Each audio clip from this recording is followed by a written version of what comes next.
Hey Nyla, we last talked. I'm not sure when we last talked actually. How long have you been working at your current company now?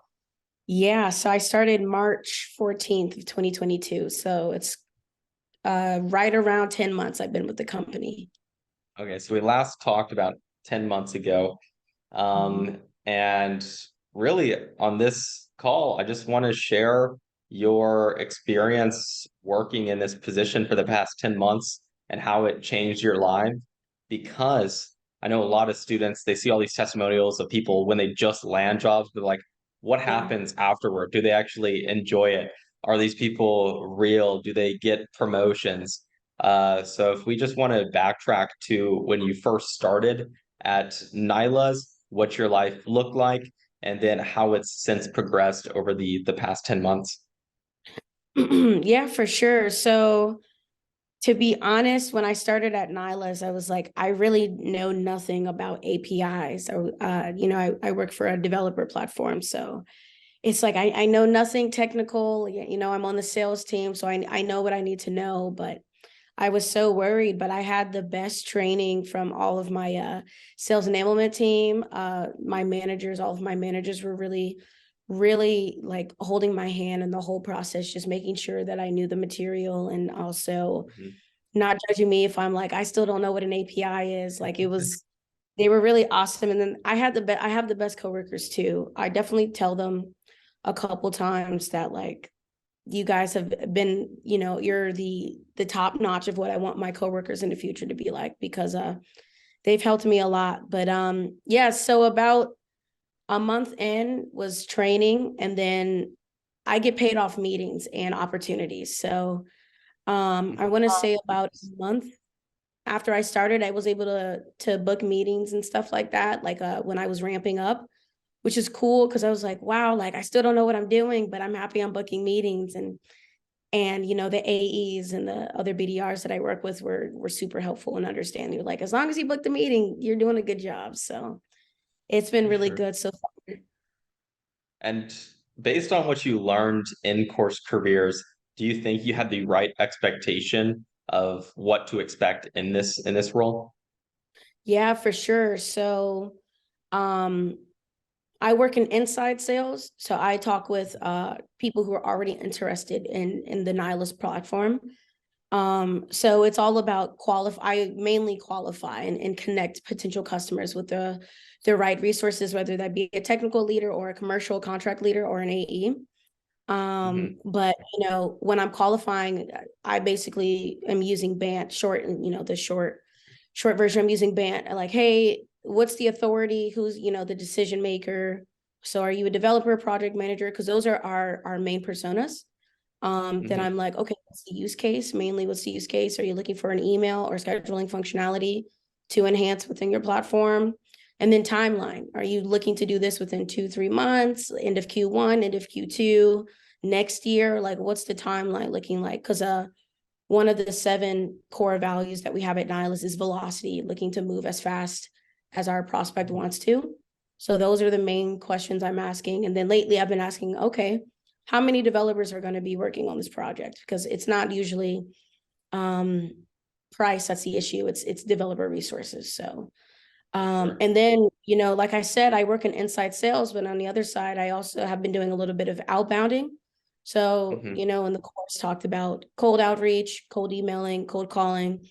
And before I was a little nervous, like I had some experience obviously with the course, but with me so focused on inside sales, I was like, okay, I got to brush back up on my outreach. And so fortunately, in the last couple months, I've been able to book some outbound meetings, which was like a milestone for me in my 30, 60, 90. And 30, Yeah. 60, 90, for those who don't know, is, what do you want to accomplish in 30 days? What do you want to accomplish in 60 and 90? So one of those was, getting an opportunity out of an outbound call and also booking a few outbound ICs. So I've been able to do that, which has been very helpful with the material that and the helpful, the other BDRs and then the material from CourseCareers that's really helped me along in the 10 months that I've been with the company. Yeah. And are you 20 years old now or still 19? Yeah, so I turned 21 in June. Okay, nice. Yeah, Congratulations. thanks. Yeah, I'm the youngest at my company, so it's always funny when they're talking about stuff, and I'm like, yeah, I don't think I was alive around that time. They're always like, oh crap, but it's funny. It's funny conversation. For sure. I went through that too when I started at 18. And how much do you feel like you've progressed in like personally and professionally in the past 10 months? I mean, this has probably been like a ton of information that you've learned, right? Working in an office, working in tech, doing the actual job, your personal life changing now that you have money and like a career path. I mean, can you share some of that with us? Yeah, for sure. So, I started my job in March, and then in October, I was able to move out with my roommate, which was a really big milestone that I had for 2022, Hmm. as well as getting a new car for myself. Not newer, like 2023, but like a ride that I genuinely, want to put my time and effort into. So Yeah. it's been really cool just seeing myself kind of progress with the help of others. Of course, I couldn't have done it by myself. But seeing myself progress in the span of, 6, 7 months, and then even a year, I've been able to hit so many milestones within my position as a SDR that it's been so helpful. And like I said, with my managers, I've been able to do that as fast as I've been able to within, a less than a year of experience in sales. But it's, I work in a startup, and you know what they say about the startup world, working a year in the startup is like working 10 years anywhere else. And I definitely feel like I've aged while working with the company. But on a professional level, I feel like the knowledge and the expertise that I've gained, I'm able to put that on my resume, and I'm able to use that for whatever, journey I take along the way in the next year or two or so. For sure. And let's go into your personal life. So, I mean, you moved out of your parents' house, I'm assuming for the first time, right? Yeah, yep. First time. Yeah. And how did that feel to be able to start supporting yourself and gain that independence? Yeah, no, it felt really good. It felt really good. When I was talking to my mom, I didn't know how she would feel, but she was super supportive. My family Mhm. members were super supportive. So I'm very happy I had a positive light on that. The only negative light that comes from moving out on your own is you have to pay for everything. I have to pay for all my bills. I have to pay for groceries. I have to pay for stuff that I didn't even know I had to pay for. And I'm like, wow, eggs are $4. Like, this is crazy. So, and they keep going up. So, stuff like that. And budgeting, I think I had to take budgeting very seriously. Not to say I haven't before I moved out, but when I move out, I'm like, wow, like, I cannot go out with my friends every day like I used to. Like, I really have to Mhm. save up my money. But now that, I am making the money I am more financially stable. I'm able to budget, but I'm also able to, still spend money on myself, hang out, go out of town, travel. I think Mhm. traveling was one of the biggest things I was looking forward to when I decided to go remote. Was like, well, I can just take my laptop with me, or I Yeah. have unlimited PTO. I can use that whenever I need to after I hit my quota. I could take a vacation. And so my job, fortunately, is very adamant on taking a vacation. Like, hey, take a vacation. You really need Yeah. one. Very fortunate to have that. But yeah. So have you had a chance to travel yet since you've been working there? Yeah, I have. I've actually been able to go to a couple conferences. One of them being Black Tech Week. I was in Cincinnati back in July, middle of July. Really great experience. I got to meet a lot of great, founders, entrepreneurs, developers, just networking. That was really good. And then I've also been able to travel, with my family and my friends, going to Florida. I actually was able to visit some of my coworkers in Denver back in May or June, I believe. And that was a really nice experience because, you're remote. I'm the only one in Georgia with my company. So it's like, it's not much I can do outside of, Slack. Like, Slack's my best friend. Like, I'm on Slack all the time, just talking with my coworkers, like, hey, what are you doing? Or like, do you want to hop in a huddle, like to just chat, or let's hop into Google Meets and chat for a bit. And then also I have a couple of other friends who live in Georgia with me who are also remote. So it's also cool to meet up with them. Like, hey, let's work at a cafe for the day and do this and that to try to kind of change the scenery a bit. So For Yeah, sure. that's how. Yeah. And what a lot of people don't realize, what I decided to do, because I also work fully remote and our team is fully remote, I moved to the Cancun, Mexico area. Oh And wow, the yeah, the unique thing about living here, why a lot of remote people do it, is you don't pay any federal income tax. So it's like you're making nice. more money in a place with lower cost of living. So definitely That's something what that's a benefit to remote workers. Yeah, that's what I've heard good things about Central America. So I do want to visit Cancun, and I gotta let you know when I'm in town because I'm definitely thinking about another big move as well come the end of this year. So For sure. And I'm curious to learn more about how this compares to working at Starbucks, because that's what you were directly doing before this, right? It's just like, yeah, and I mean, in a span of 10 months, it seems like your life really changed. I Can you really share us flipped. about some of the differences, and I mean, what it feels like? It feels really good. Not to say I dislike Starbucks or anything. When I begin with that, I liked my coworkers, I liked my bosses, Hmm. but I think I've I couldn't really travel as much as I wanted to just because of, PTO and stuff like that. Like Hmm. I had to work certain hours to gain certain hours. So um and getting, vacation time and then having to work, extra in order to make back that money that I lost while I was on vacation. One of them. And then also just I don't like being physically tired as, throughout the day every day. So that was also a big change of like, wow, I don't, and I opened a lot. So it was like, wow, I don't really have to wake up at, excuse me, 3, 4 in the morning to get ready for work and stuff like that. Because my idea was if I work in the morning, I'll have time in the afternoon and nighttime to like hang out with friends and relax. But when I worked in the morning, I just wanted to go to bed as soon as I got home. It would be 1, 2 p.m. And I'm like, I want to close my eyes. And then by the time I open them back up, it's like 8 p.m. And I'm like, crap, I wasted the whole day. And then I'm up all night because I just slept for Yeah. 5, 6 hours. So um learning how to get out of that cycle took a bit, but once I got out of that cycle, I was able to just be able to work when I needed to work. And the cool thing about my job is like, yeah, we have to work certain hours, but they're very adamant on is the job done? Awesome. If you're done at 2, you're done at 2. If you're done at 3, you're done at 3. But I've had days where I've had meetings from 9 a.m. all the way to like 6:30 before because I'm just booking meetings. And for me personally, I like I like working. I like using all of my hours to the best of my ability. And there was a Hmm. period where I was like, I really don't have much to do. But lately it's been picking back up to where I'm able to book meetings. I'm able to reach my quota in a week or two now, as of late, which has been really good. Like specifically with this month, I've been able to exceed my quota Already, with you've exceeded your quota. already. Yeah, so it's been Wow. So really there's like no stress. no stress, but at the end of the day, it's like I'm at uncapped now. So it's like if I can just keep going, there's no idea. I have no idea what my check will be like. So I'm super excited to see where my journey goes, at least with this company, with Nyla's, because like I said, the CEO, I've met the CEO in person. Gleb is a really, really nice person.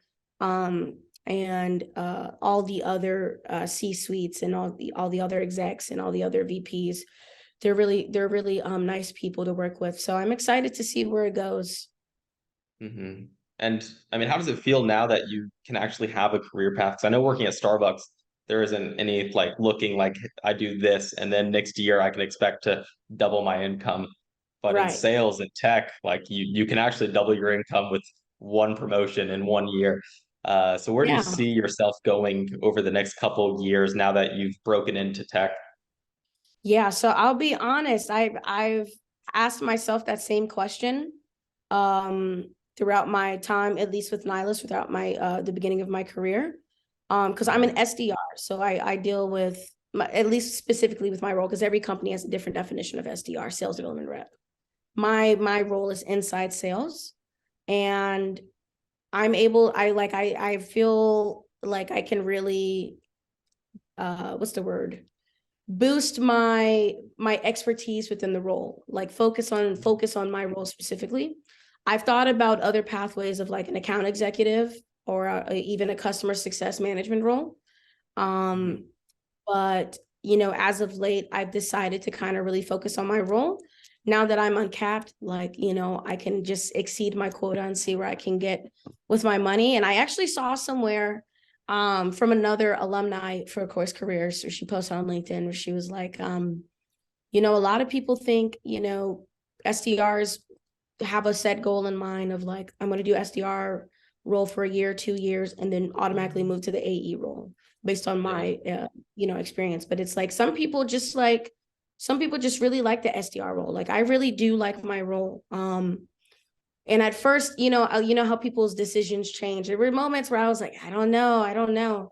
But, you know, putting my mind to it, and with the help of my managers and with the help of my coworkers, of like, should I do this? Should I not? Like, hearing their opinions on it, and then like gathering all that information to make my own decision has been very helpful. So like, to be honest, as of late, like just kind of sitting tight with the SDR role, and just doing what I can to support my account executives and my VPs and my executives is all that, you know, I'm really focused on for this year, for sure.